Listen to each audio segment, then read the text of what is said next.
Good morning class. We were studying genetic disorder in which there are two type of disorder, chromosomal disorders and Mendelian disorders. In Mendelian disorder, in previous class we had already discussed Mendelian disorders, that are, for example, sickle cell anemia, hemophilia. It has another example, phenylketonuria. We will start with phenylketonuria in today class. Before we start, first we discuss what are the genetic disorders and how we study it in family trait. For example, genetic disorders are two types of genetic disorders, chromosomal disorders and Mendelian disorders. Chromosomal disorders are two types, that are autosomal disorder which are linked to the autosome, and second is sex chromosomal disorders in which uh, traits are linked with the sex chromosome.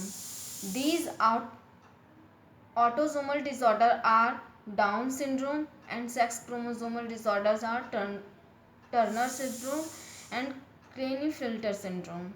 Now, what are Mendelian disorders? Mendelian disorders are two types: autosomes, same as chromosomal disorders, autosomal disorders and sex chromosomal disorders. In autosome disorders, they are linked on autosomes, and in sex chromosome they are linked with sex chromosome. Example of autosomal disorders are sickle cell anemia and phenylketonuria, and sex disorder are hemophilia. Now, how do we study these traits in family to family, in family generation, and how it get transmitted from one generation to other generation? तो इसकी study हम pedigree analysis में करते हैं. Pedigree analysis में ये symbols थे, जिसमें कि स्क्वायर से मेल, सर्कल से फीमेल, और अगर कलर्ड स्क्वायर है तो अफेक्टेड इंडिविजुअल, कलर सर्कल है तो अफेक्टेड इंडिविजुअल, रोटेटेड स्क्वायर है तो affected individual with colour. And अगर सिंगल लाइन से मेल और फीमेल को जोड़ा गया है तो they denote the mating, and double line से जोड़ा गया है तो मेटिंग इन रिलेटिव्स, और उनके ऑफस्प्रिंग को वर्टिकल और हॉरिजेंटल लाइन से शो करते हैं अगर अकॉर्डिंग टू देयर बर्थ. अगर फीमेल डॉटर का बर्थ पहले हुआ है तो वो पहले होगा, और सन का बर्थ बाद में according to their number. First birth, अगर डॉटर की बर्थ पहले है तो पहले डॉटर को लिखेंगे, बनाएंगे, और सेकंड बर्थ सन का है तो बाद में सन को. ना हीमोफिलिक ट्रेट में हमने क्या देखा था, ये एक्स लिंक्ड रिसेसिव डिजीज़ होता है जो रियरली फीमेल में प्रेजेंट होता है, क्योंकि फीमेल में होने के लिए उनके दोनों ही पेरेंट्स में इस ट्रेट का होना ज़रूरी है, हीमोफिलिक ट्रेट का होना ज़रूरी है. तो जनरली ये मेल्स इससे ज़्यादा अफेक्टेड होते हैं rather than female as a carrier show करती हैं, क्योंकि बहुत रेयर चांसेस होता है कि उनके दोनों ही पेरेंट्स हीमोफिलिक हों. तो फीमेल कैरियर कब शो करेंगी, या तो ये ट्रेट आइदर इन फीमेल और मदर में हो और फादर में हो, तो एज ए कैरियर शो करेंगी फीमेल. तो हमने इसमें एग्जांपल दिए थे, अगर मेल अफेक्टेड है तो क्या पॉसिबिलिटी, जिसमें 50% डॉटर जो होंगी वो एज ए कैरियर शो होंगी, और जो 100% सन नॉर्मल होंगे. और daughter as a carrier show करेंगे। अगर फीमेल एज ए जो मदर है वो एज ए कैरियर ट्रेट को as a carrier trait present है, तो इसमें क्या पॉसिबिलिटी 50% जो सन होंगे वो अफेक्टेड होंगे हीमोफीलिया से, और 50% डॉटर जो होंगी वो एज ए कैरियर शो करेंगी। तो ये हमने देखा था हीमोफीलिया ट्रेट। अब सिकल सेल एनीमिया में क्या था, क्योंकि ये भी ऑटोसोमल रिसेसिव ट्रेट था, तो इसमें भी तभी अफेक्ट करेगा जब दोनों ही एलील सिकल सेल एनीमिया के हैं। फॉर एग्जांपल कि जब हमने फीमेल, क्योंकि ये एक्स लिंक नहीं है, ये ऑटोसोमल है, तो ये ऑटोसोम्स पे प्रेजेंट होंगे इसके जीन्स और एलील्स। हमने ये देखा था कि जब मेल और फीमेल दोनों एज ए कैरियर शो कर रहे हों, मतलब कि उनका एक हीमोग्लोबिन नॉर्मल ए और एक हीमोग्लोबिन सिकल सेल एनीमिया का ट्रेट शो कर रहा हो, एक एलील हीमोग्लोबिन नॉर्मल और एक सिकल सेल एनीमिया का ट्रेट शो कर रहा हो, तो उसमें पॉसिबिलिटी क्या होती है। यहाँ सेम फादर में भी वही होगा, एक नॉर्मल होगा और एक एलील सिकल सेल एनीमिया का ट्रेट शो करेगा। तो इसमें क्या पॉसिबिलिटी होगी, जो 50% फीमेल होंगी वो एज ए कैरियर होंगी, और 50% फीमेल में ये डिजीज़ शो होगा, ये अफेक्टेड होगा, क्योंकि क्योंकि दोनों ही ऑटोजोम अगर आ गए फीमेल में, फ्रॉम मेल से भी आ गया और फीमेल से भी आ गए, तो जो डॉटर ऑफस्प्रिंग होगी उसमें ये ट्रेट शो होने लग जाएगा, और 50% एज ए कैरियर शो होंगी, 50% एज ए इंडिविजुअल क्या होंगे, नॉर्मल होंगे, 50%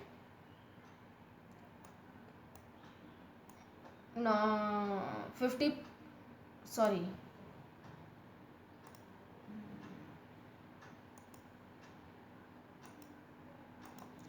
क्योंकि ये ट्रेट ऑटोजोमल है, तो ये एक्स लिंक नहीं है, तो ये सेक्स पर डिपेंड नहीं होगा। तो जो इसमें इंडिविजुअल होंगे, आइदर मेल हो चाहे फीमेल हो, वो 25% नॉर्मल, 50% कैरियर और 25% अफेक्टेड होंगे इंडिविजुअल। अब इसमें सिकल सेल एनीमिया में होता क्या है, जो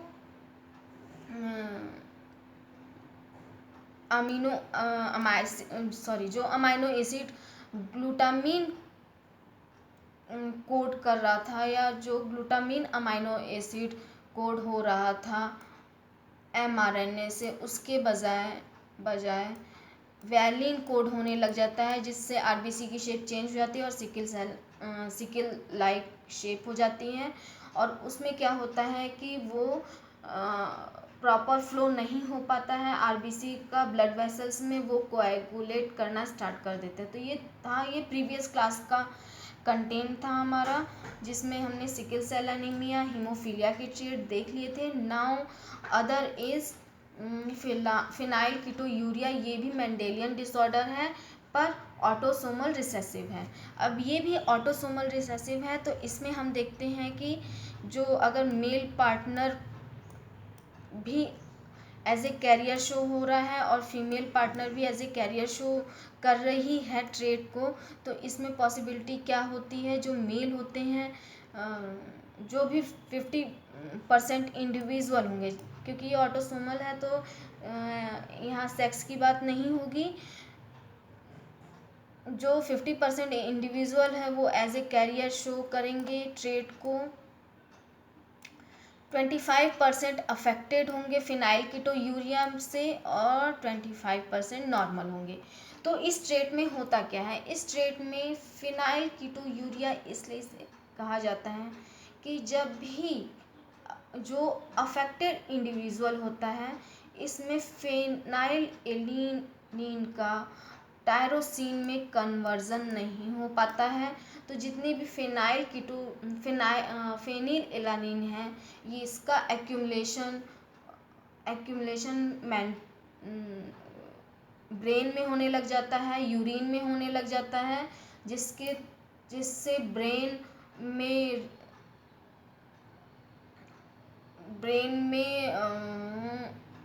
रिटार्डेशन या मेंटल रिटार्डेशन शो करने लग जाता है due to the accumulation of phenylalanine in brain. तो जिससे जो ब्रेन है वो प्रॉपर वर्क नहीं कर पाता है due to accumulation of phenylalanine, और फेनाइल एलानिन का जब टायरोसिन में कन्वर्जन नहीं हो पाता है, तो जिससे यहाँ पे टायरोसिन की भी डिफिशियंसी हो जाती है। टायरोसिन रिस्पॉन्सिबल होता है फॉर डोपामीन के लिए और मिलेनिन के लिए। तो डोपामीन नहीं होने की वजह से जो ये फिनाइल कीटोयूरिया से अफेक्टेड पेशेंट है, इनमें इन डोपामीन क्योंकि प्रेजेंस नहीं होता है, तो डोपामीन मेंटल बिहेवियर के लिए शो करता है, तो इनका मेंटल बिहेवियर भी अफेक्टेड हो जाता है।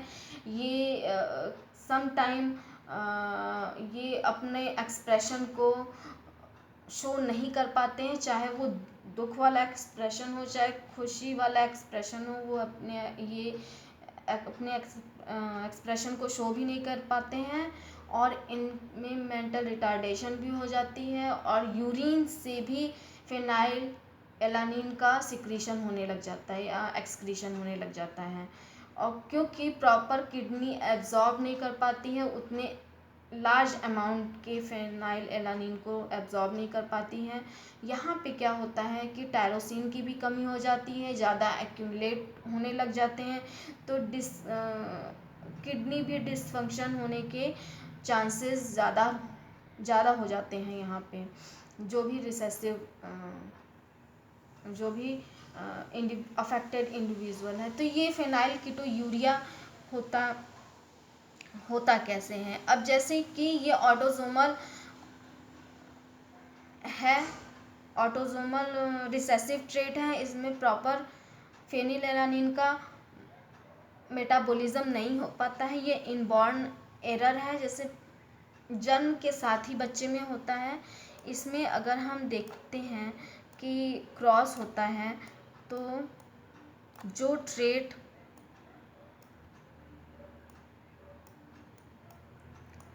अब पेरेंट में प्रेजेंट है फेनिल, और मदर में एक साइड पेरेंट के ले लेते हैं, एक साइड मदर के ले लेते हैं, एक साइड नॉर्मल, एक एलील नॉर्मल है, क्योंकि एज ए कैरियर अगर हैं दोनों ही पेरेंट्स, तो एक नॉर्मल होगा एक फेनिल का होगा, यहाँ भी सेम नॉर्मल होगा, ये फेनिल एलानिन का होगा। तो यहाँ पे दोनों ही एलील नॉर्मल के आए, यहाँ पे एक एलील नॉर्मल से आया और एक एलील अफेक्टेड आया। सेम यहाँ पर एक एलील यहाँ से नॉर्मल आया, यहाँ से नॉर्मल एक एलील आया, एक अफेक्टेड यहाँ से आया, एक एलील यहाँ से अफेक्टेड आया, और यहाँ से भी अफेक्टेड एलील आ गया। तो क्या हुआ कि यहाँ पर देख सकते हैं कि 25% अफेक्टेड इंडिविजुअल मिले, 25% नॉर्मल मिले, और 50% यहाँ से देख सकते हैं कि कैरियर इंडिविजुअल मिले, और यहाँ पे 25% नॉर्मल 25% नॉर्मल इंडिविजुअल मिले, और 25% career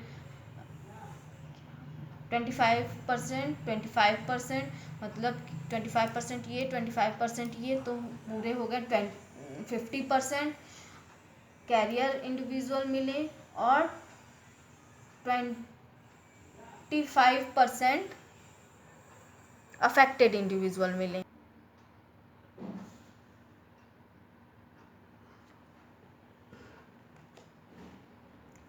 Now we move to the next topic, that is chromosomal disorders. Chromosomal disorders are present on chromosome because these are not follow the Mendelian disorders, Mendelian characteristics और Mendelian law, तो इन्हें अलग रख दिया गया chromosomal disorders में।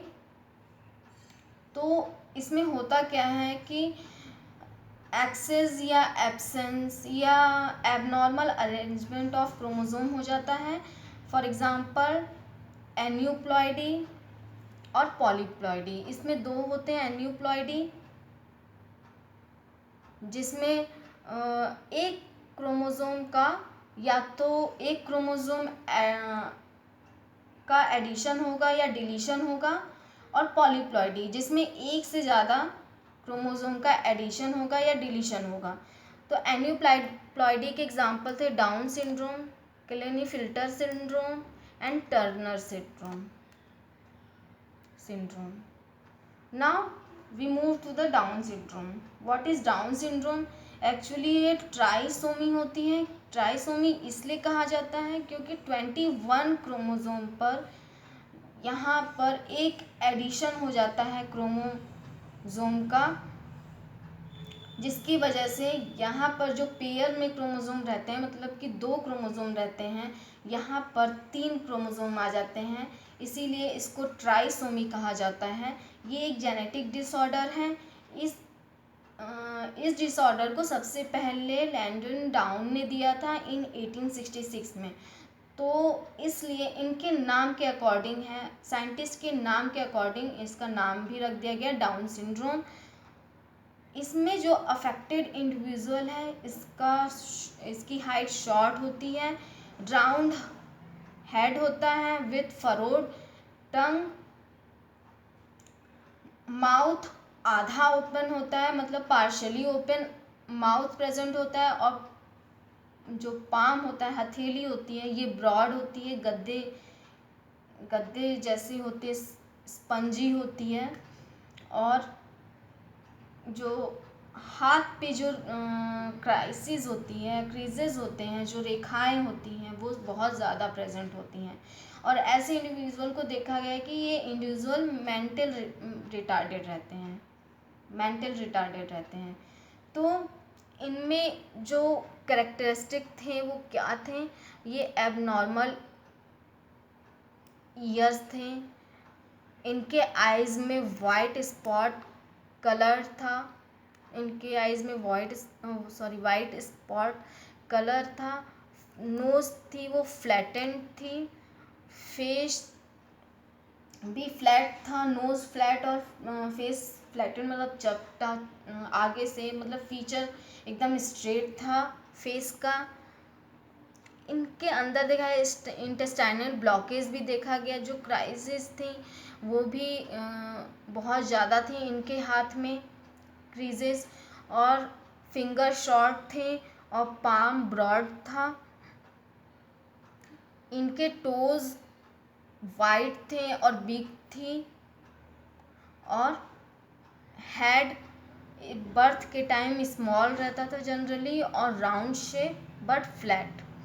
अब ये इसमें होता क्या था डाउन सिंड्रोम में क्योंकि क्रोमोसोम 23 पेयर होते हैं, इसमें 23 पेयर में से 22 पेयर ऑटोसोम रहते हैं और 20+1 पेयर सेक्स क्रोमोसोम या एक्स क्रोमोसोम, इसे सेक्स क्रोमोसोम 1 पेयर होता है। तो जो 22 पेयर होते हैं फ्रॉम 1 से लेकर 1 पेयर टू 22 पेयर तो नॉर्मल थे, लेकिन जो 21 वाला पेयर था, जब इसमें डिवीज़न होता है, क्रोमोसोमल रिप्लिकेशन होता है, तो वहाँ पे 2 सेट मिलते हैं, 2 सेट बनते हैं।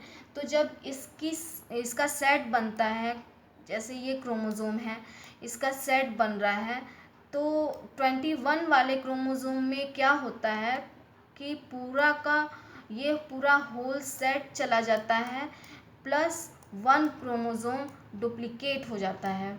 मतलब 21 पेयर तो एज सच चला गया और एक वहाँ पे डुप्लीकेशन हो गई, तो नंबर ऑफ क्रोमोसोम 3 हो जाते हैं। यहाँ पे एक 21 क्रोमोसोम में एक का एडिशन हो जाता है, जिससे यहाँ पे ट्राइसोमी हो जाती है। मतलब कि जब जो भी ऑफस्प्रिंग था वहाँ पे एक पेयर होना चाहिए था या 2 क्रोमोसोम होने चाहिए थे, तो वहाँ पे 2 ना होके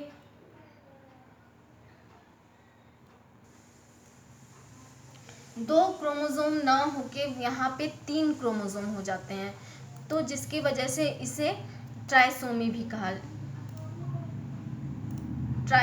कहा जाता है। तो यहाँ पे जब ऑटोसोम 22 हैं और यहाँ सेक्स क्रोमोसोम 1 पेयर हैं और ऑटोसोम 22 पेयर हैं, जब यहाँ पे सेल डिवीज़न होता है, तो सेल डिवीज़न में जब रिप्लिकेशन, डीएनए का रिप्लिकेशन और डीएनए सिंथेसिस होता है, तो यहाँ भी 22, इस सेल में भी 22 और इस सेल में भी 22 आते हैं।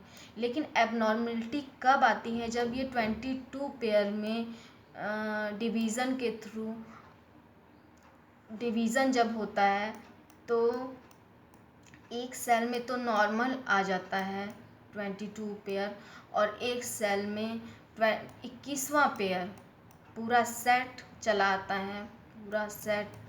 है और इस सेट का डुप्लीकेशन यहाँ पे हो जाता है, तो जिसकी वजह से यहाँ पे ट्राइसोमी हो जाती है। यहाँ पे 1 पेयर का तो as such gamete formation sex chromosome में एज सच होता है, लेकिन ऑटोसोम में क्या हो जाता है कि वहाँ पे एबनॉर्मेलिटी, अब इसका कॉज कुछ भी हो सकता है, कोई भी कॉज, कोई भी केमिकल हो सकता है, लेकिन वहाँ पे पूरा सेट चला होता है प्लस एक क्रोमोसोम का डुप्लीकेशन हो जाता है डाउन सिंड्रोम में। Now we move to the next topic, that is next example is Klinefelter syndrome.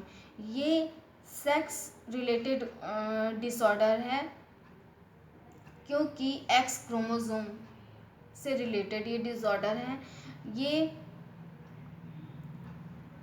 इसमें क्या होता है कि इसमें जब सेल डिवीज़न होता है माइटोसिस में, क्योंकि यहाँ पे 22 पेयर अलग ये ऑटोसोम है, इसका कोई लेना देना नहीं है ऑटोसोम से, यहाँ पे सिर्फ एक्स क्रोमोसोम से इसका रिलेशन है। तो जब मियोसिस होता है, तो मियोसिस में जब जहाँ ये क्रोमोसोम सेपरेट होना चाहिए था, दोनों क्रोमोसोम का सेग्रीगेशन होना चाहिए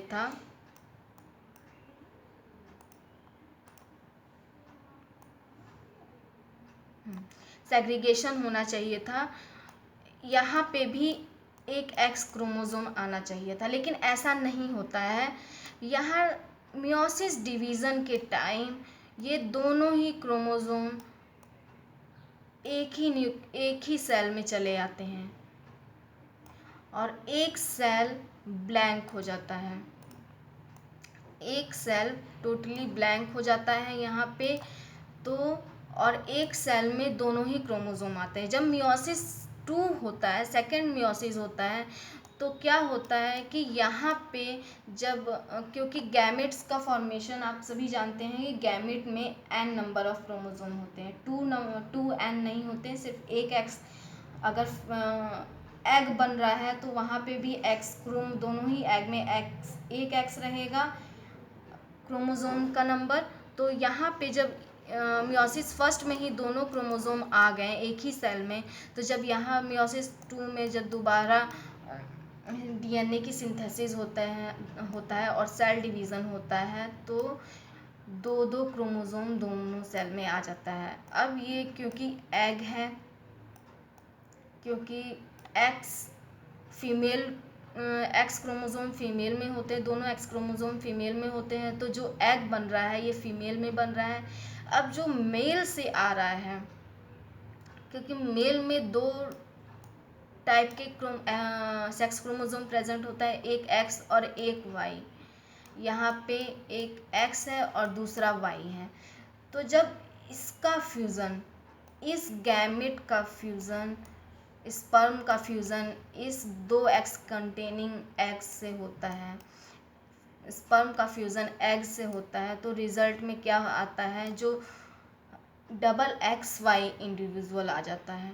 जहाँ पे एक एक्स होना चाहिए था, एक वाई होना चाहिए था, ये यहाँ पे क्या आ जाता है, 2 एक्स आ जाता है और एक वाई आ जाता है। तो ऐसे इंडिविजुअल में देखा गया है कि फेमिनाइन कैरेक्टरिस्टिक्स जो, क्योंकि वाई रिस्पॉन्सिबल होता है मेल के लिए, मेल फीचर्स के लिए, तो ये मेल तो बनते हैं, साथ में फेमिनाइन कैरेक्टर्स शो करने लग जाते हैं, क्योंकि यहाँ पे 2 एक्स रिस्पॉन्सिबल होता है फीमेल कैरेक्टर के लिए।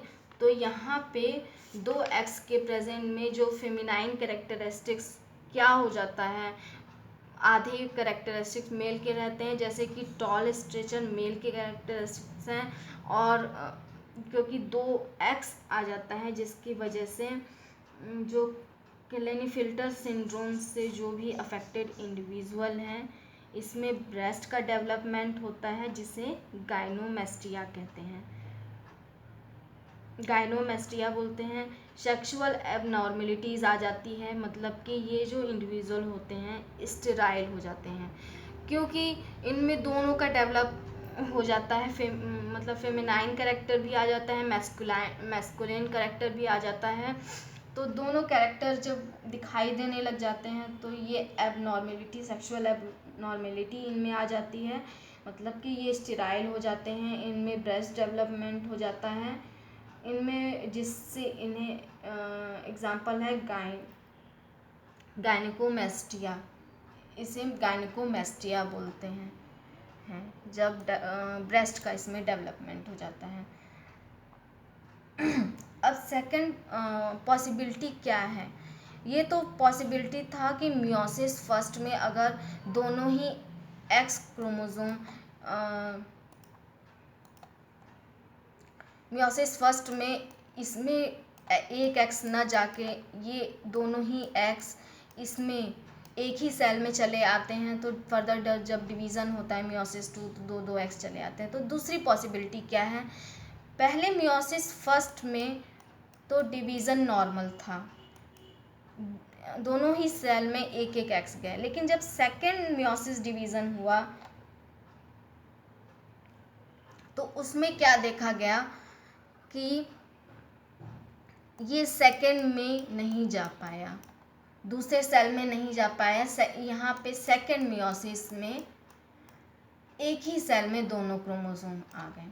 तो जब आइदर ये वाई चाहे इस एक्स से फ्यूज़ करे चाहे इस एक्स से फ्यूज़ करे, ये डबल एक्स वाई ही होगा, जिससे कि मेल और फीमेल दोनों के कैरेक्टरिस्टिक आ जाते हैं, और मेल जो होता है वो स्टेराइल हो जाता है, फिर जिससे कि इनमें फेमिनाइन कैरेक्टर्स भी डेवलप हो जाते हैं। तो ये सेक्स रिलेटेड एबनॉर्मेलिटी है। Now second genetic disorder is Turner syndrome. Turner syndrome में भी ये भी एक सेक्स रिलेटेड एबनॉर्मेलिटी है, जहाँ पे गैमेट फॉर्मेशन के टाइम प्रॉपर सेक्स क्रोमोसोम का ट्रांसमिशन नहीं होता है, नॉन डिसजंक्शन हो जाता है, जिससे एबनॉर्मल ओवम का फॉर्मेशन हो जाता है। जब उस एबनॉर्मल ओवम से जब नॉर्मल वाई या एक्स जुड़ते हैं तो टर्नर सिंड्रोम में कन्वर्ट हो जाता है, या क्लेनीफिल्टर सिंड्रोम में। तो हम इससे 2 एग्जांपल ले सकते हैं। नॉर्मल फीमेल में क्या होता है कि जो ओवम फीमेल में बन रहे हैं उनके पास सिर्फ एक एक एक्स क्रोमोसोम रहेगा। अगर ये स्पर्म चाहे आइदर एक्स जुड़े या और वाई से जुड़े, तो अगर एक्स से जुड़ते हैं तो फीमेल डॉटर का फॉर्मेशन होता है, और वाई से जुड़ते हैं फ्यूज़न होता है एग का स्पर्म से, तो सन जो ऑफस्प्रिंग है वो सन में कन्वर्ट हो जाता है। लेकिन जब एबनॉर्मल कंडीशन में क्या होता है, जब क्रोमोसोम नॉन डिसजंक्शन हो जाता है, जब क्रोमोसोम को डिवीज़न के बाद दूसरे एक एग में एक एक्स होना चाहिए था, वो दोनों ही एक्स एक ही एग में चला आता है। तो एक एक्स जो एक एग होता है वो विदाउट एक्स क्रोमोसोम, वहाँ पे कोई क्रोमोसोम नहीं होता है, और एक एग में दोनों ही एक्स क्रोमोसोम आ जाते हैं। जब इसका फ्यूज़न मेल से होता है तो क्या होता है, मेल के स्पर्म से क्या होता है। अब क्योंकि ये ज़ीरो है, इस एग के पास एक भी सेक्स रिलेटेड एक भी क्रोमोसोम नहीं है, तो जब इसका फ्यूज़न स्पर्म के एक्स से होता है तो क्या होता है, तो एक्स ज़ीरो फॉर्मेशन होता है, सिर्फ एक ही एक्स आता है। क्योंकि ओवम में एक भी एक्स नहीं है, तो ये जो एक्स मिला ये स्पर्म के एक्स से मिला, एक ही एक्स आता है, जिसकी वजह से जो इंडिविजुअल जो अफेक्टेड इंडिविजुअल होती हैं, ये फीमेल तो होती है क्योंकि एक एक्स है तो फीमेल को शो करेगी, लेकिन ये पूरी तरीके से इसका फीमेल जितने भी ऑर्गन हैं जो फेमिनाइन कैरेक्टर शो करते हैं या फीमेल में इम्पॉर्टेंट होते हैं, वो ऑर्गन्स का डेवलप नहीं हो पाता है। ये फीमेल्स जो होती हैं वो स्टेराइल हो जाती हैं, और इनमें ओवरी का डेवलपमेंट प्रॉपर नहीं हो पाता है, और एक्सटर्नली फीचर्स भी इनमें इम्प्रॉपर डेवलपमेंट होते हैं। तो ये जो टर्नर सिंड्रोम है, इससे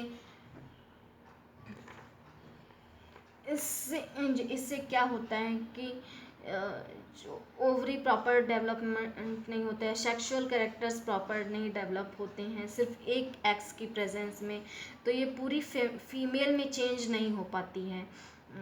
ये जो फीमेल होती है, सिर्फ एक एक्स प्रेजेंट होता है, और फीमेल कैरेक्टर के लिए पूरे डेवलपमेंट के लिए दोनों एक्स चाहिए होता है, तो ये पूरी तरीके से डेवलप नहीं हो पाती है। इसमें ओवरी नहीं, ऐसी फीमेल्स में ओवरी प्रॉपर नहीं डेवलप हो पाते हैं, और सेक्सुअल कैरेक्टर्स प्रॉपर नहीं डेवलप हो पाते हैं, जिसकी वजह से ये भी स्टेराइल हो जाते हैं। तो अब ये इसमें होता क्या है कि जिस ओवम से, अब जैसे इसमें दो पॉसिबिलिटी होती है, एक ओवम में दोनों ही एक्स है और एक ओवम में एक भी एक्स नहीं है। अब इस एग से जब भी एक्स जुड़ेगा तो एक एक्स प्रेजेंट होगा, तो वो टर्नर सिंड्रोम में चेंज हो जाएगा। अगर ये इस एग से, ये दोनों एक्स वाले एग से अगर कोई भी स्पर्म जिसके पास वाई क्रोमोसोम है वो जुड़ता है, तो वो टर्नर सिंड्रोम में चेंज हो जाता है। तो यहाँ पे ये हो गया कि ये एबनॉर्मेलिटी अगर यहाँ पे नॉन डिसजंक्शन जहाँ क्रोमोसोम का हुआ, तो अगर इन दोनों में से किसी भी ओवम से अगर स्पर्म जुड़ता है, तो वो एबनॉर्मल ही फीटस डेवलप होगा, वो एबनॉर्मल ऑफस्प्रिंग डेवलप होगा। अगर दोनों एक्स वाले से स्पर्म जुड़ता है तो वहाँ पे क्लिनीफिल्टर सिंड्रोम होता है। अगर सिर्फ एक एक्स वाले स्पर्म से जुड़ता है, एक एक्स वाले एग से स्पर्म जुड़ता है, तो वहाँ पे टर्नर सिंड्रोम आता है, जिसमें पूरे क्रोमोसोम का नंबर होता है 45। अगर 45 टर्नर सिंड्रोम में, क्योंकि यहाँ पे एक एक्स नहीं होता है, जब एक एक्स पूरा आ जाएगा तो क्रोमोसोम का नंबर 46 हो जाएगा, लेकिन यहाँ पे एक एक्स नहीं रहता है, तो जिससे क्रोमोसोम का नंबर 45 रहता है। और अगर क्लिनेफिल्टर सिंड्रोम की बात करें तो यहाँ पे क्रोमोसोम का नंबर 47 होता है, क्योंकि दोनों ही एक्स एक ही एग में चले आते हैं। जब इससे वाई फ्यूज़ होता है तो यहाँ पे एक क्रोमोसोम नंबर बढ़ जाता है। तो यहाँ पे मेल होता है विथ फेमिनाइन कैरेक्टरिस्टिक्स, और यहाँ पे फीमेल होती है with under develop sexual character of female.